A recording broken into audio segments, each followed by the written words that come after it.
Enoch Powell, which was to tear apart the fabric of British society. There could be no grosser misconception of the realities than is entertained by those who vociferously demand legislation, as they call it, against discrimination.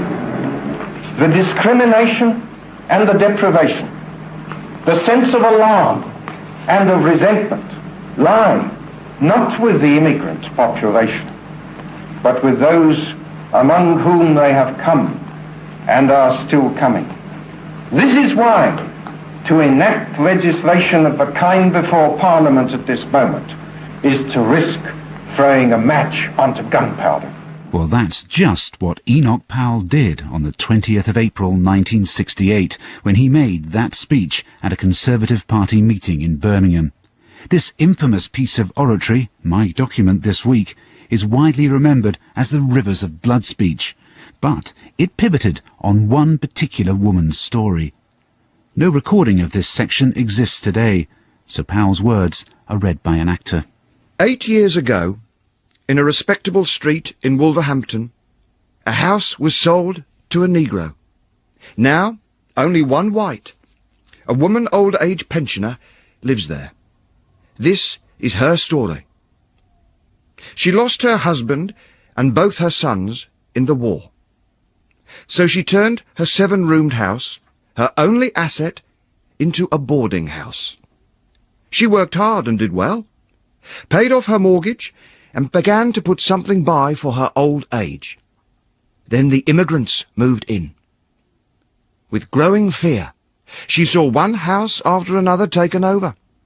The quiet street became a place of noise and confusion. Regretfully, her white tenants moved out. The day after the last one left, she was awakened at 7 a.m. by 2 Negroes who wanted to use her phone to contact their employer. When she refused, as she would have refused any stranger at such an hour, she was abused and feared she would have been attacked, but for the chain on the door. The tale of this frightened, isolated woman touched a chord with many who had never even met a black person before. In short, the fearful pensioner, described by Powell, illustrated their worst fears about large-scale immigration. Who was this woman? The country wanted to know, and reporters began roaming the streets of Powell's constituency.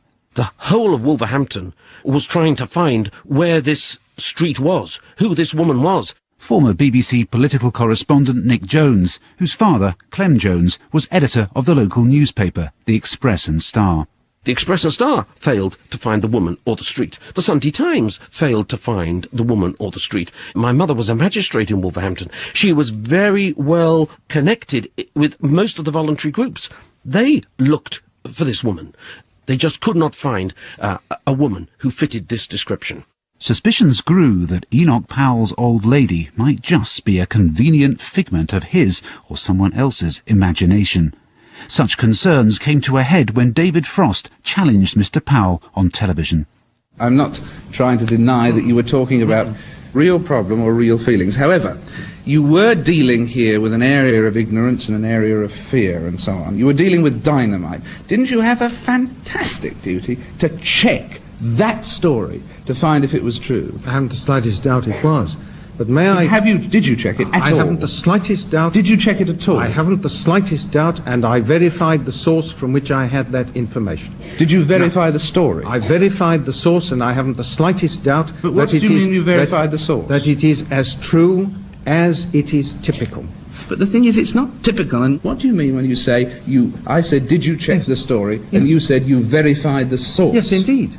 And what does that mean? It means that I believe that that source was reporting accurately and correctly and was a reliable and trustworthy source. But, I mean, you checked the source, so you knew where the letter came from. Similarly... Did you check the... Do you know the lady? And similarly... Do you know the lady? I have never agreed to answer any question whatever which could lead to the identification either of the source or the case, and I'm not going to do so. No. The idea that he would have built a speech around a letter that was totally made up and fabricated is simply not the man that he was And he didn't have to do it that way. I mean, he could have made a very, very powerful speech without quoting that letter. As Enoch Powell's archivist, Richard Ritchie worked closely with him for more than 30 years. He's utterly convinced that Powell refused to identify the old lady to protect her.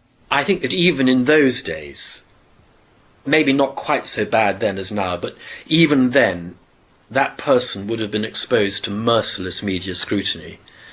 It wasn't fair to inflict that on somebody, and I think it goes back to a sort of rather more old-fashioned code of honour that, doctor-patient, MP-constituent, priest-penitent, you had a special relationship with your constituent. So I think he felt that he had a professional and a moral obligation to protect her anonymity. And I think he was also very conscious of the fact that if he allowed one name and address to go, then he'd never get any letters from anybody else. Enoch Powell died in 1998, aged 85, and took the secret of the old lady's identity with him. Nobody has ever been able to confirm, one way or the other, who she was, if she actually existed.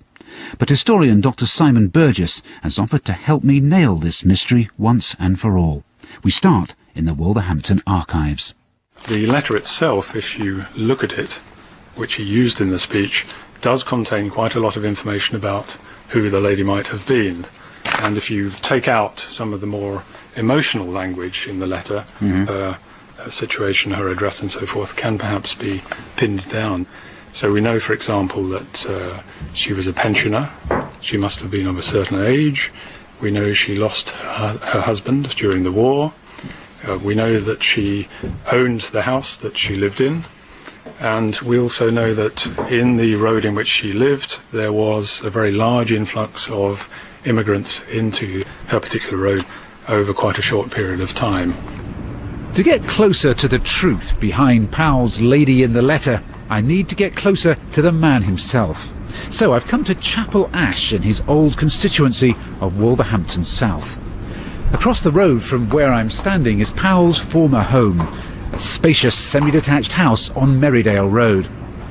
I've been joined here by Lance Dunkley, who was also living in the street at that time. There were always 2 police officers guarding the great house there, and he would always walk on the right side of the street up to the railway station where he caught his train. He would avoid the left side. I lived on the left. He thought everything on the right was good, and he would walk on the left. Did he actually believe that people living on the left side of the road were left-wing, and was there any truth in that? They were dangerous, he said. Dangerous people. Like Mr. Dunkley. He lives there.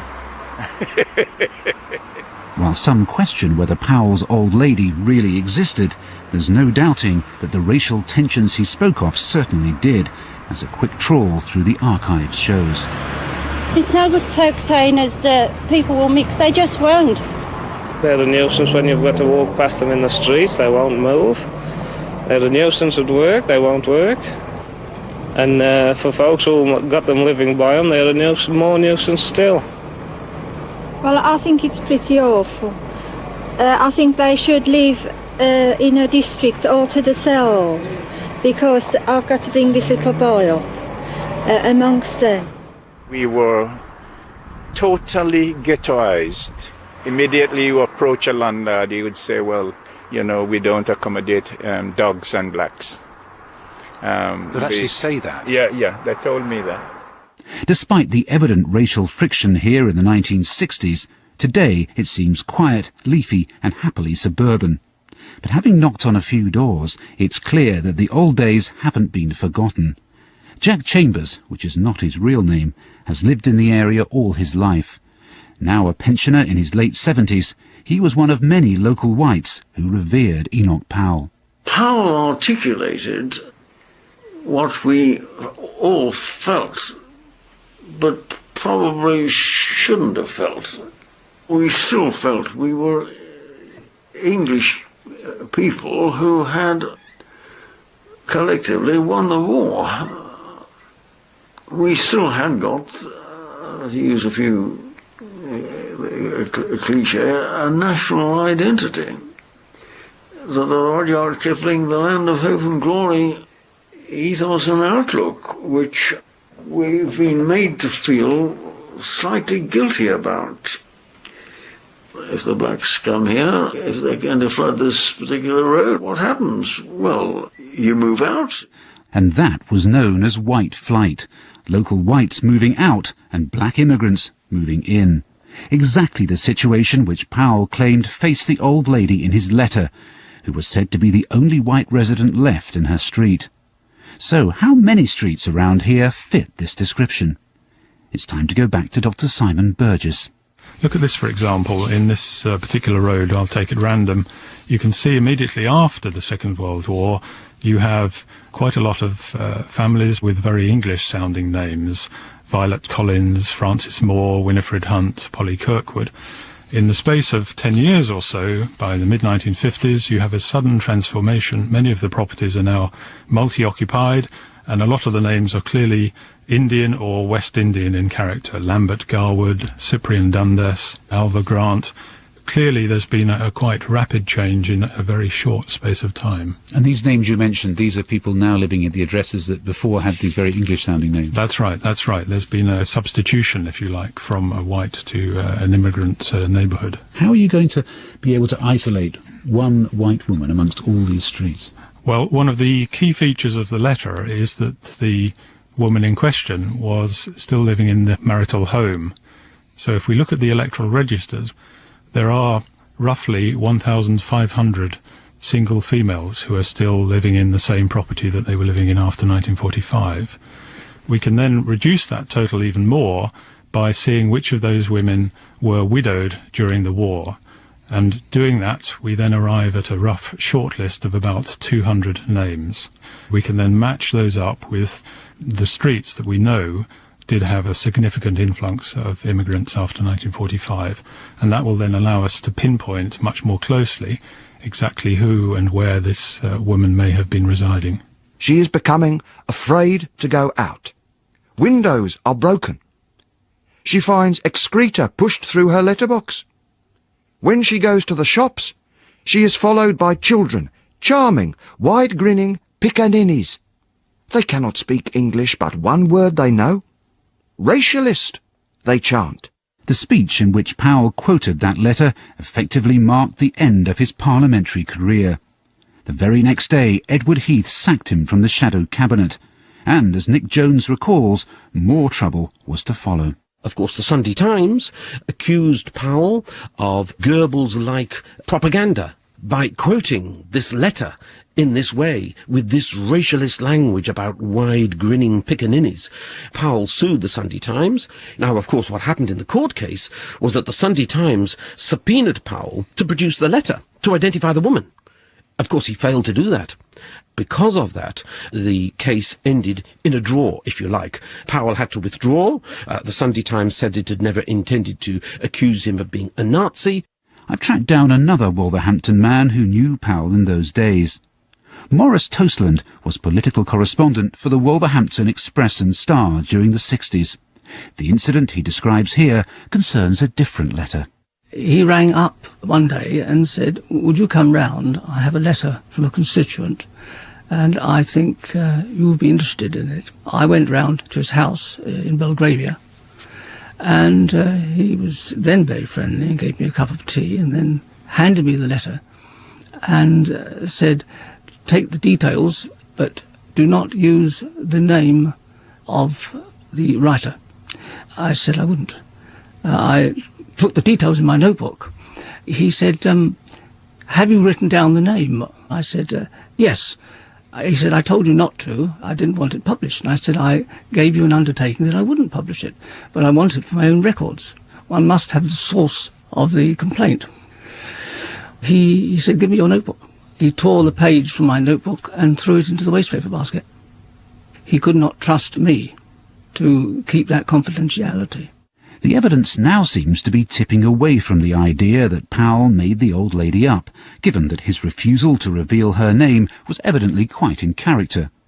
But Lance Dunkley is unconvinced by Powell's claim that black immigrants pushed excrement through the woman's letterbox. This, he insists, simply couldn't have happened. Nobody ever did that. No one, because I would have known. I was the ear and sound of the people in the area, and they would have told me. When we heard about it, we called a meeting and asked if anyone knew or anyone would have done that. And they said, no, no, no. And they asked Powell at the meeting to say who that person was. We had a meeting at Merridale Road where he attended, and he refused to. We could have apologized if that was the case. We could have said, we are sorry somebody did this, but this is not our policy. But he wouldn't say who it was he was talking about? None of them would. The fact is that he did not qualify any of his racist remarks. Leaving aside cultural taboos, had Simon Burgess been able to find a street where an elderly white woman was living alone, surrounded by black neighbours? I've been boiling down the 200 names that we arrived at, and I've managed to find one individual who matches most of the essential points. And I can actually put a name to the face by saying that she was Drusilla Cotterill. How old was she? She was, in 1968, 61 years old. She had been taking in lodgers in the past. She owned her property because she was eligible for jury service. And there was, at the time in 1968, a large majority of immigrant families living in her small, secluded street. Well, while you've been finding out that, I've heard that Lord Howard of Rising was Enoch Powell's private secretary between 1968 and 1970, this very period, and that he knows the name of this woman. Now, I'm waiting to get a call back from him. Until then, so I can go to the street myself and make my own inquiries. Can you tell me what street is this? Where will I find it? The street in question is called Brighton Place, which is just off one of the main thoroughfares leading out of Wolverhampton. Brighton Place. That's right. We're surrounded now by a rows of Victorian terraced houses, and just to our right there's a set of new buildings with a very large decorative archway there with Brighton Mews on it. Yes. Now that didn't exist before, but I understand that Brighton Place did. Brighton Place, that was called Brighton Place. And what houses would have stood here before? There were exactly 7 terrace houses, very small 3 bedrooms. A number of West Indians moved in. Eventually, the white people who lived there sold up, except 2. They lived there until they died with the rest of the people. They weren't going to take white flight. There was no such issue of them and us. They were all us. Does that include the 2 white residents you talked about? Yeah, oh yes. They were good friends. Does the name Drusilla Cotterill mean anything to you? She was the excellent one.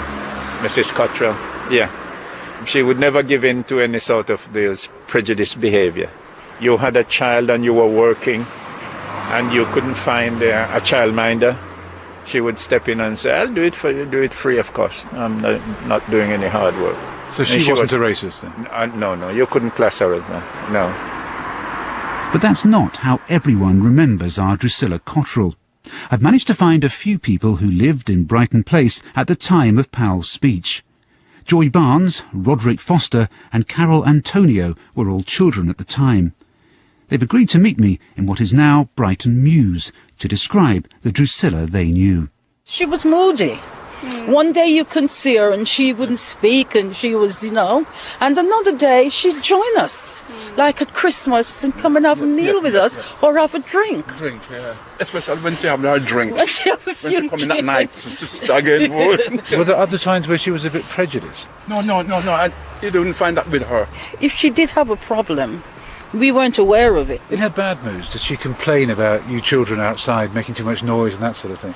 We did tease her quite a bit. Yes. I think it was mainly like knocking on the door and running off and sort of, Why did you our children. do that? What was it? Was it a fun reaction you got from her? We were just children all together and that's what you did. In the letter Enoch Powell read out in his speech, it was even said that on one occasion she had excrement put through her letterbox. No, that wouldn't be. No one knew by whom. No, I remember one time at the family at number 6 that happened to them. There was excrement pushed through their letterbox, but I don't know by whom. I am surprised they're saying... I'm surprised they're saying it's Mrs. Cottrell. And also on another occasion, a dead dog was thrown through the window. A dead dog? A dead dog, yeah. Which one? Number 6. Just when I've been told that excrement and even dead dogs were being pushed through doors and windows here in Drusilla Cottrell's own street, I get a call.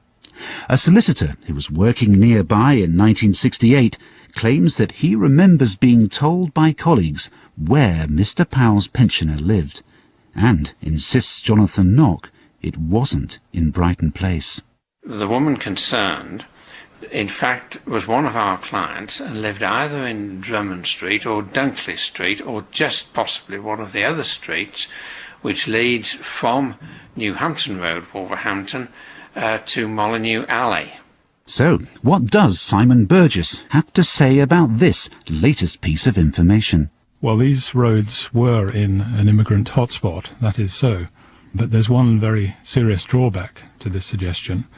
Powell made great play of the fact that the supposed woman was one of his constituents, and what was happening to her was happening in his constituency.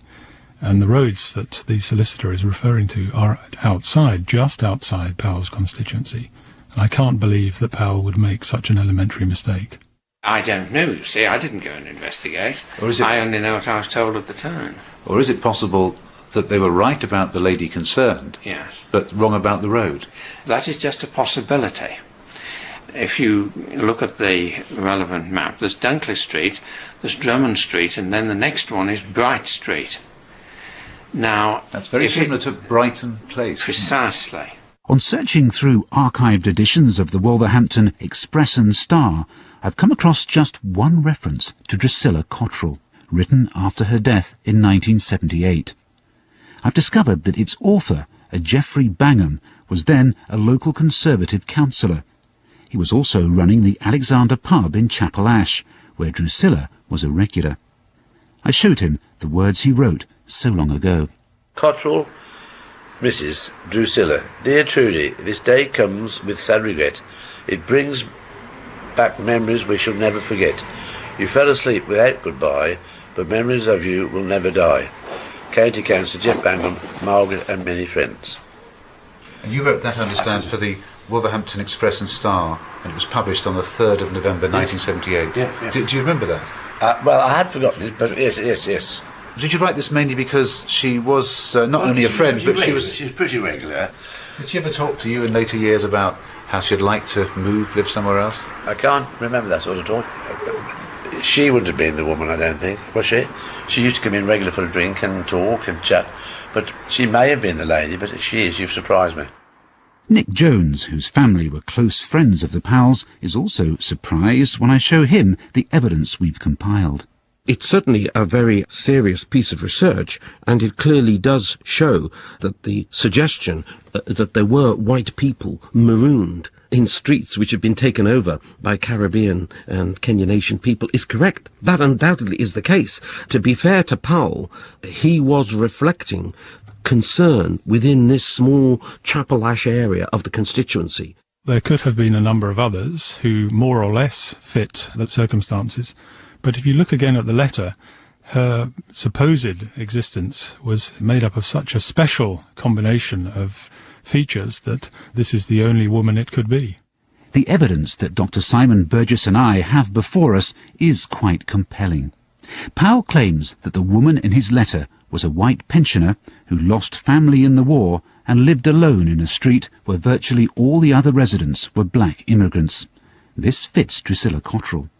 So too does the fact that Powell's lady owned her own home and had paid lodgers, and then stopped renting her rooms after immigrants moved into nearly all the other houses in her street. Powell spoke of the lady living in a place of noise and confusion, where windows were broken and excrement was put through her letterbox.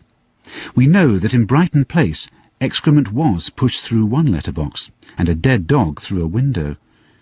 The only real discrepancy being Drusilla didn't have a telephone or lose sons in the war. Aside from this, everything fits. I've just had a call back from Lord Howard of Rising, the man who was Enoch Powell's private secretary in 1968, and he's agreed to see me. Now, if anyone can identify the lady in the letter, it's surely him.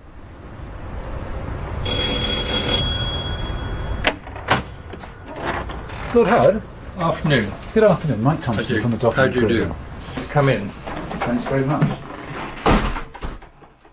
There was a lot of speculation about Mr. Powell's speech, and particularly about this section in which he talks about an elderly lady, a pensioner, living locally in Wolverhampton, who felt very threatened by the arrival of immigrants in her street, and isolated, in fact. Did you know who the person was he was talking about? I didn't know her personally, but I saw the letter. He kept it in the inside piece of his wallet.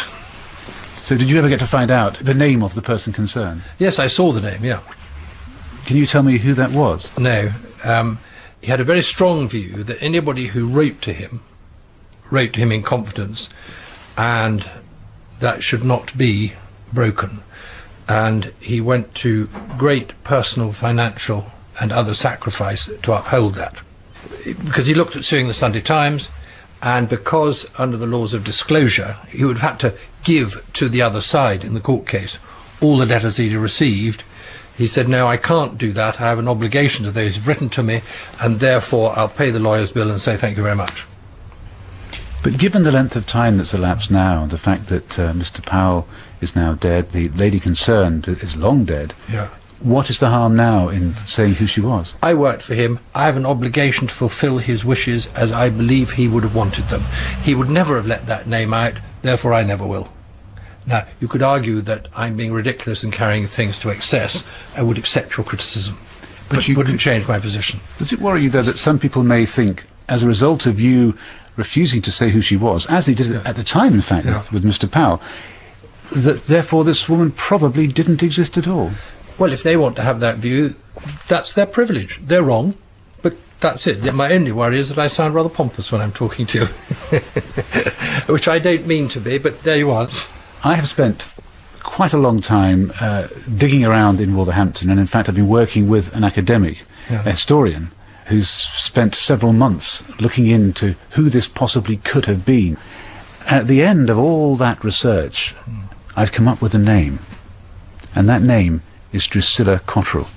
Does that ring any bells with you? Listen, I'm very pleased that you've done all that work. I'm sure if you've done it, it's very valuable, but don't expect me to comment on whether it's right or wrong, because I've already told you I'm not going to say. You won't even tell me whether we might be warm with that? No.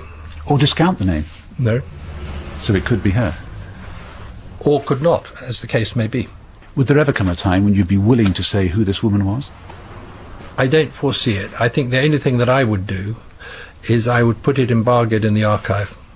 So when do you think it'll be that the public actually find out the identity of this elderly lady? When I'm 6 feet under.